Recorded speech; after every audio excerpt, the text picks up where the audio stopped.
Hello, thanks for joining me, astrologer Patrick Arundell, for your astrological overview for week commencing the 1st of May.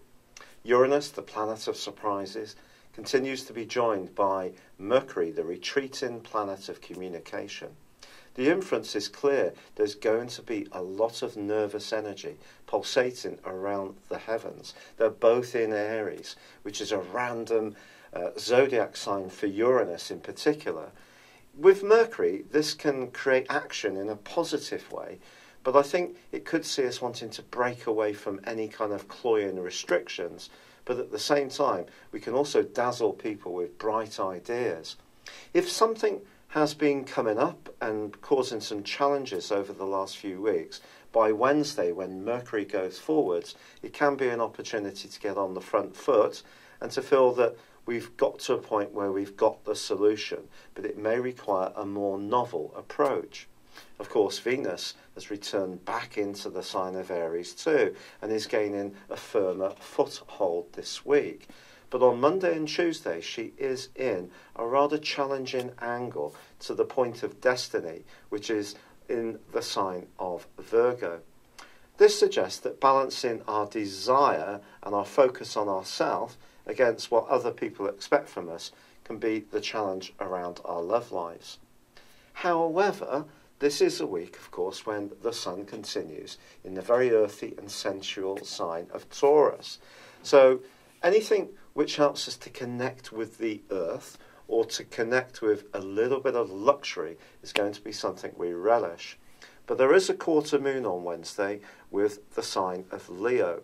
And the moon here, of course, is very, very proud. But they're both in fixed zodiac signs. So we need to make sure that we stay flexible and don't take any rigid positions.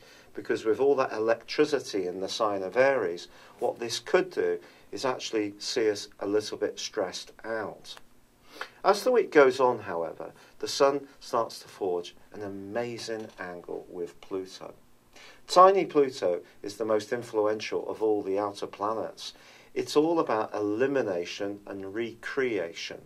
In the sign of Capricorn, it is very orthodox, and it can, in some ways, its influence be manifested in powerful means which are not always positive, as we've seen from some of the events in the world in recent times. However, this angle, with both being in earth signs, both the sun and Pluto, suggests that something can shape up which is changing, but in a very tangible way which can be sustained for the long term. Watch out for that trend within yourself or in your physical circumstances changing. However, there is one final influence this week I'd like to tell you about. Mars continues in Gemini, where he's bright, he's breezy, he's pretty sexy. There's a lot of communication, a lot of action, a lot of movement, restlessness, persuasiveness. But forges a right angle with Neptune as this week draws to a close. This is a tricky right angle if ever there was one.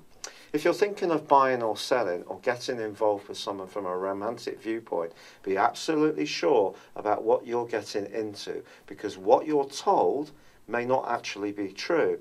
It's not necessarily that someone's being deliberately deceptive, although some will be. It's more about the potential for misunderstandings or a lack of clarity. So that's the part in our own situation we need to work on too, and being conscious of our own motivations also. It's been a real pleasure being with you. Thank you for joining me. Good luck and goodbye for now.